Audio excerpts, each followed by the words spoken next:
Berlatar di dunia fantasi, kita diperlihatkan seorang penyihir bernama Grey Alice sedang dihukum gantung oleh pihak gereja. Grey Alice diketahui memiliki kemampuan untuk mengabulkan segala keinginan kliennya, asalkan dibayar dengan sejumlah uang maupun barang berharga. Entah itu kaya ataupun miskin, ia tak membeda-bedakannya. Sehingga Grey Alice pun dicap sebagai orang sesat oleh pihak gereja. Pemimpin mereka yang bernama As langsung mengeksekusinya. Dan di saat terdesak itulah Grey Alice menggunakan kemampuan sihirnya. Hanya dengan menatap mata salah seorang anak buah dari As, Grey Alice mampu memberikan ilusi kepadanya, seakan dia yang digantung. Sehingga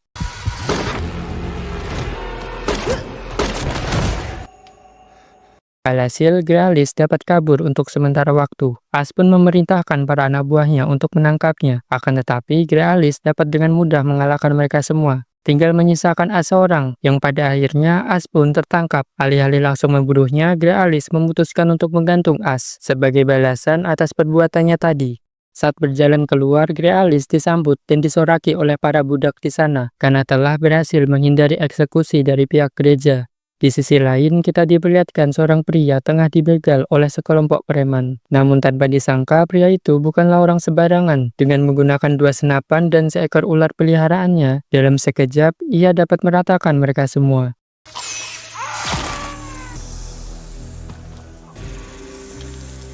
Pria itu bernama Boyce.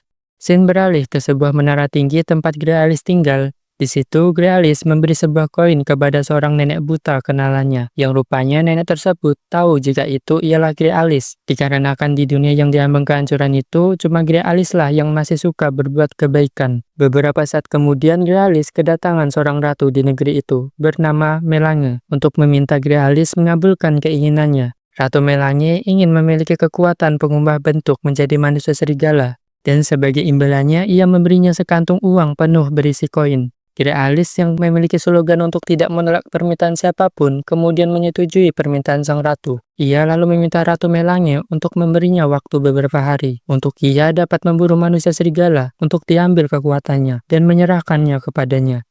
Beberapa menit kemudian datang salah seorang pengawal setia dari sang ratu, bernama Jerais, untuk meminta Grey Alice mengecewakan permintaan sang ratu. Awalnya Grey Alice yang mendengar hal itu beranggapan kalau Jerais ingin berkhianat kepada ratunya. Akan tetapi, alasan Jerais meminta permintaan tersebut dikarenakan ia beranggapan jika kekuatan yang akan dimiliki oleh Melange akan menghancurkan dirinya sendiri. Ia pun memberi Grey Alice sebuah jam tangan berharganya sebagai imbalan. Grey Alice yang memiliki slogan untuk tak menolak permintaan siapapun kemudian menyetujui permintaan itu. Setelah ratu dan para pengawalnya pergi, Grey Alice melakukan ritual untuk menerawang keberadaan si manusia serigala.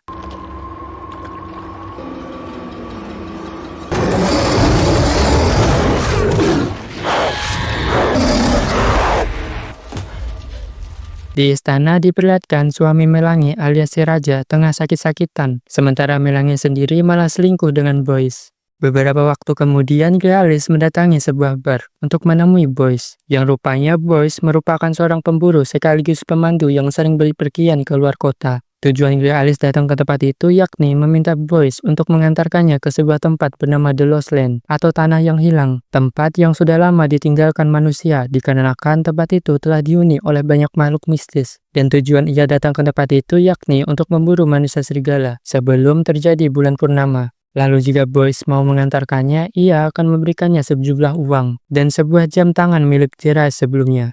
Boyce yang mata duitan pun langsung menyetujuinya. Tak lama tiba-tiba pihak gereja datang. As yang rupanya masih hidup membawa pasukannya untuk menyerang mereka berdua. Sehingga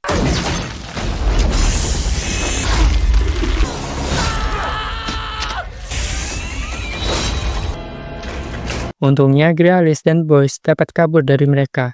Di gereja, seorang pemimpin bernama Johan tengah berpidato mengenai ajaran sesatnya untuk menangkap siapapun orang yang bertentangan dengan ajarannya. Tak lama, As dan pasukannya datang membawa seorang nenek kenalan Grey Alice. Di situ mereka memaksa si nenek untuk membocorkan informasi tentang Grey Alice. Si nenek pun memberitahu mengenai pertemuan antara Grey Alice dengan Ratu Melange. Johan yang menyadari jika dampak dari keberadaan Grey Alice telah sampai ke sang ratu, kemudian memerintahkan As untuk menangkapnya dan membuat Grey Alice melakukan pengakuan sebelum dieksekusi.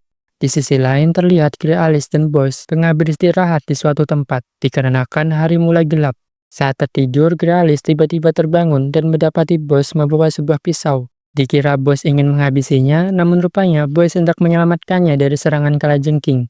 Keesokan harinya, mereka berdua melanjutkan perjalanan hingga sampai ke kota trading post. Di situ, Boyce menemui kenalannya bernama Rose dan Mara untuk izin menginap semalam di sana. I need him as a wolf, so we need to get there before the... Di sisi lain, Ratu Melange nampak kesal dengan kedatangan Johan yang tiba-tiba datang ke tempatnya. Yang alih-alih menjaga keamanan kota, ia malah bertindak seenaknya dengan membawa kereta api serta pasukannya untuk mengejar Gralis. Johan pun meminta maaf dan beralasan jika apa yang dilakukannya itu demi kerajaan. Ia pun membalikkan keadaan dengan mengatakan rumor mengenai perselingkuhan yang dilakukan oleh sang ratu. Ratu Melange pun hanya bisa terdiam. Selepas Ratu Melange pergi, terlihat Johan memerintahkan As untuk segera menangkap Gralis dan menyuruhnya untuk membuat pengakuan. Yang di situ nampak Johan berencana untuk menjatuhkan sang ratu dan berniat menjadi pemimpin baru di kerajaan tersebut. Singkatnya, As dan para pasukannya telah sampai di kota trading post. Ia lalu menginterogasi Rose dan Mara yang dicurigai ada hubungan dengan Gralis. Tak perlu waktu lama, Rose dan Mara langsung memberitahu As tentang kemana arah tujuan Gralis berada. Bergegas, As dan pasukannya mengejar Gralis. Karena As menggunakan sebuah kereta, alhasil ia dapat mengejar Gralis dan Boyce yang hanya mengendarai kuda. Terjadilah pertarungan antara mereka.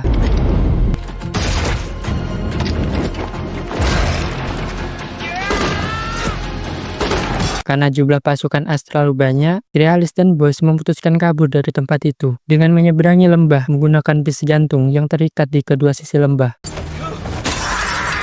Ketika hendak sampai ke sisi ujung lembah, As menyuruh anak buahnya memutus tali penyangga bis tersebut, sehingga bis pun terjatuh. Tapi untungnya Gralis dan Boyce sempat keluar dari bis sebelum bis tersebut jatuh.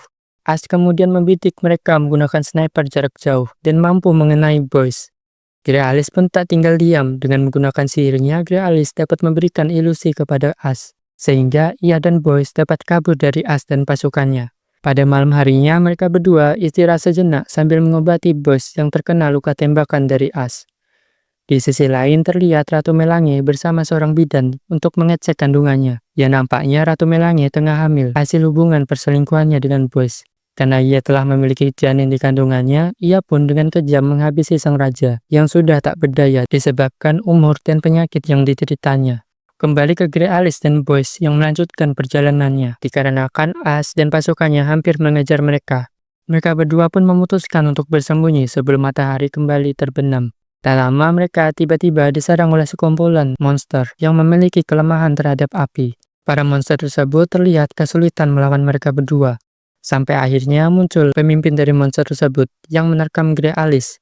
Usut punya usut, para monster itu dulunya merupakan seorang manusia yang pernah meminta keinginan kepada Gralis. Namun karena keserakan mereka terhadap harta yang berada di tempat itu, mereka pun berubah menjadi monster. Yang disebabkan tempat itu juga memiliki gas beracun yang mengubah mereka menjadi monster. Gralis yang sedang terpojok kemudian menggunakan sihirnya untuk mengendalikan monster itu. Lalu dengan ilusinya, ia membakar para monster itu hingga menjadi abu. Di kerajaan, setelah kematian sang raja, Ratu Melange ditetapkan sebagai penguasa baru, hingga anaknya nanti lahir dan berumur 16 tahun. Selepas itu, Ratu Melange memerintahkan Gralis untuk mengkudeta Johan beserta para pengikutnya. Kembali ke Gralis dan Boyce yang hampir sampai ke tujuan. Di situ Boyce entah mengapa malah menyuruh Gralis untuk pulang. Akan tetapi Gralis tetap ingin melanjutkan perjalanannya. Tak lama mereka berdua terkejar oleh As dan pasukannya. Gralis yang memiliki ide kemudian memancing As untuk mengejarnya, sehingga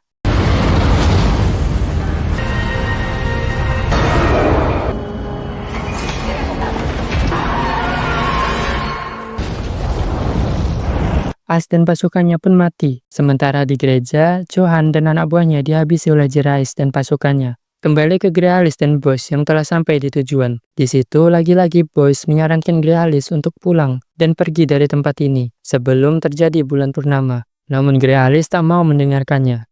Singkatnya terjadilah bulan purnama. Tiba-tiba Boyce mengeram kesakitan yang ternyata selama ini Boyce merupakan jelmaan dari manusia serigala yang dicari-cari. Dan plot twist-nya sedari awal, Gralis tahu jika Boyce adalah jelmaan dari manusia serigala. Terjadilah pertarungan mematikan antara mereka berdua.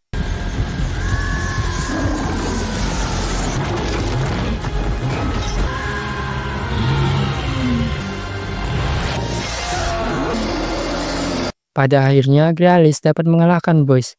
Ketika tersadar, Boyce sudah kembali ke wujud manusianya dengan diikat menggunakan beberapa rantai. Saat Grealis hendak menghabisinya, Boyce tiba-tiba membuat sebuah permintaan, yaitu ingin terus hidup bersama dengannya. Yang nampaknya Boyce memiliki ketertarikan dengan Grealis. Grealis yang memiliki slogan untuk tak menolak permintaan siapapun kemudian menerima permintaan tersebut. Lalu ia meminta bayarannya. Boyce pun langsung mengatakan akan memberikannya apapun. Tak lama tiba-tiba awan yang menutupi bulan telah pergi. Seketika, Boyce berubah kembali menjadi manusia serigala. Sehingga, ini yang Grealis lakukan.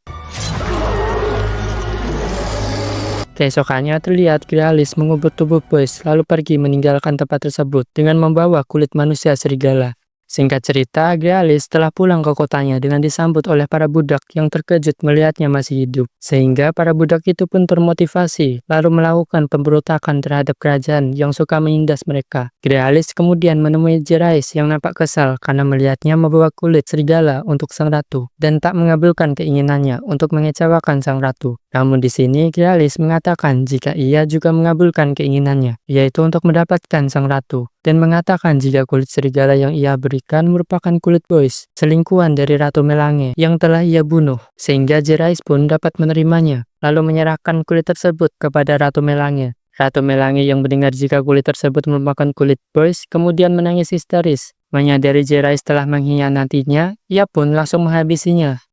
Tak lama datang para budak yang menyerang tempat tersebut. Di sisi lain ternyata Boyce masih hidup dan diperlihatkan tubuhnya penuh luka sayatan. Dan film pun ditutup dengan diperlihatkan Grealis dan Boyce hidup berdampingan. Tamat.